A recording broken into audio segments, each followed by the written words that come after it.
need to know the cause of the Italian unification. So there wasn't one country called Italy, but the states fought until they created one state called Italy. Before you continue, I still tell you our customer Farouk of Uganda's idea, believe that you can. Believe that you do what? You can. So we need to understand the cause of the Italian unification up to 1870. Number one, the contribution of I'm explaining up to 1870. The contribution of Napoleon I. One time Napoleon I conquered the Italian states. When he conquered the Italian states, though he put French rule among the Italians, but he promoted the ideas of liberty, equality, and fraternity. By the time the Italians wanted to fight for their unification, they knew about liberty, equality, and fraternity. And this was a very great step towards the unification of Italy, because they used these ideas to fight for the unification. Then the formation of the Carbonari movement. It is seen, the Carbonari movement, this was a movement that mobilized the Italians for unity and independence against foreign rule. We believe the Jacobites in Italy formed a movement called the Carbonari movement. And this movement was used to mobilize people and tell them the benefits of the struggle for unification. So they had to join because of the works of the Carbonari movement. Then the emergence of the Younger Italy movement. It is seen the Younger Italy movement, which was formed by Giuseppe. By this time, we believe this movement improved on the work of the Carbonari by mobilizing people for unity.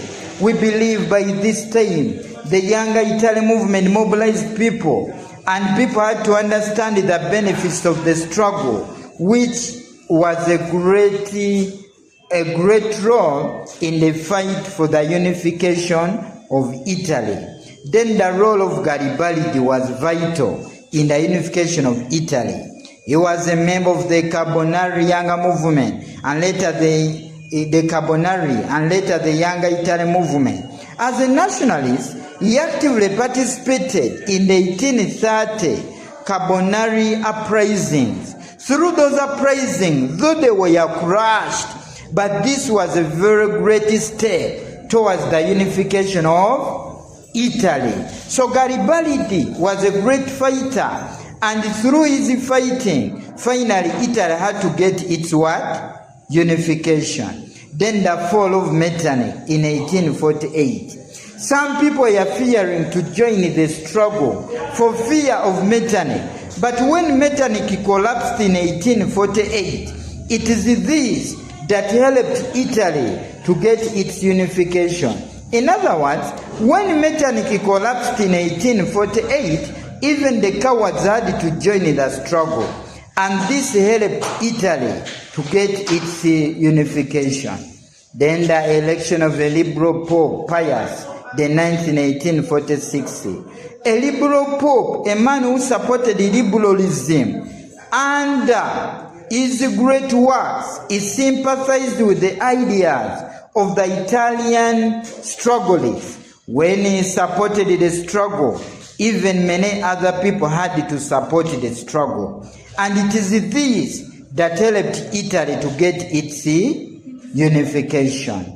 Then the role of Charles Albert. Charles Albert, though he was a very weak leader, he gave Piedmont, Sardinia a liberal constitution.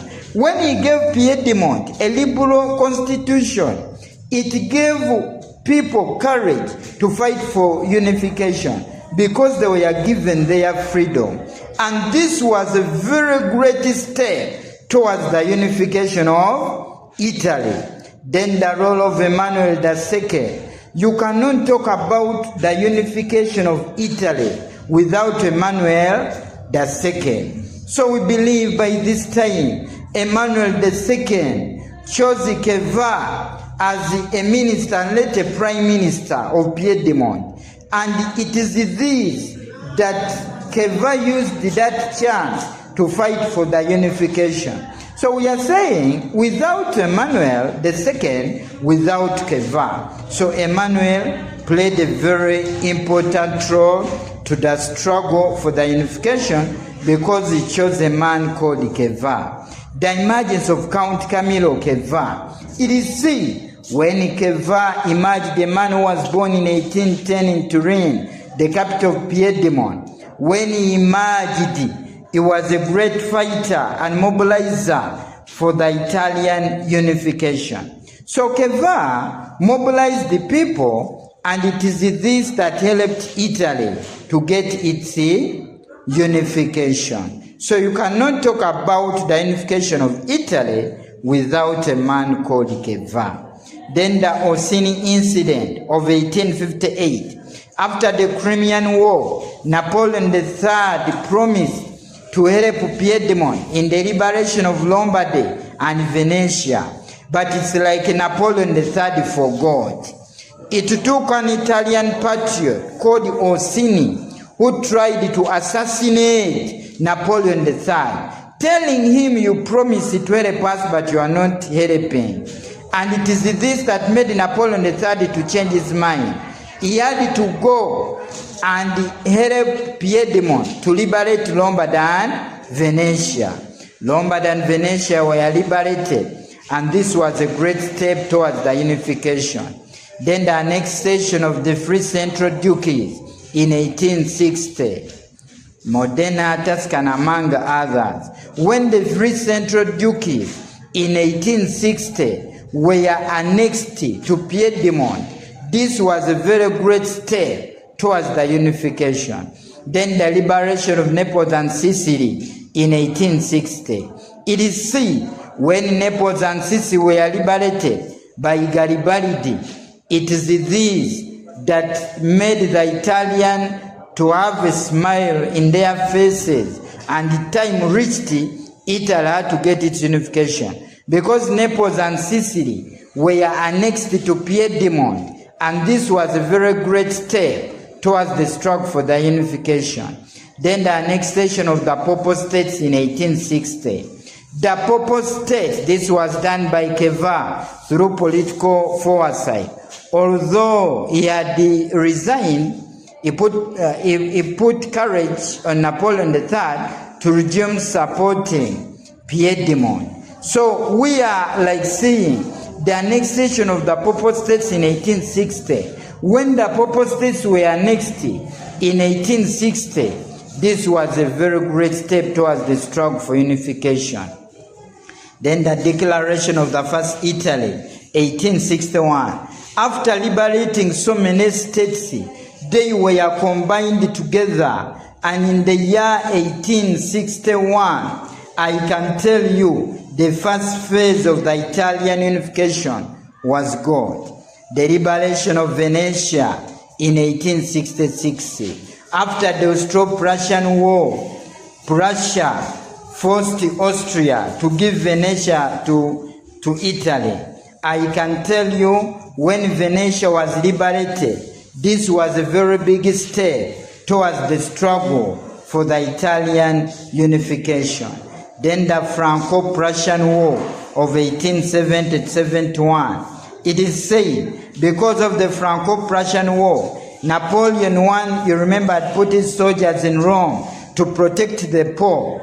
But because of the Franco-Prussian War, Napoleon III needed so many soldiers. To use those soldiers to go and fight in the Franco-Prussian War, he went in Rome and withdrew the soldiers he had put there to go and fight in the Franco-Prussian War. He left Rome without protection. The Italians moved in the middle of the city Rome, celebrating, and this finally helped Italy to get its what? Unification. So I can tell you, the year 1870-71, finally, Italy got its what? Unification.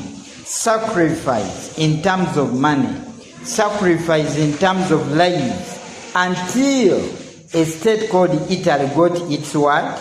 Unification.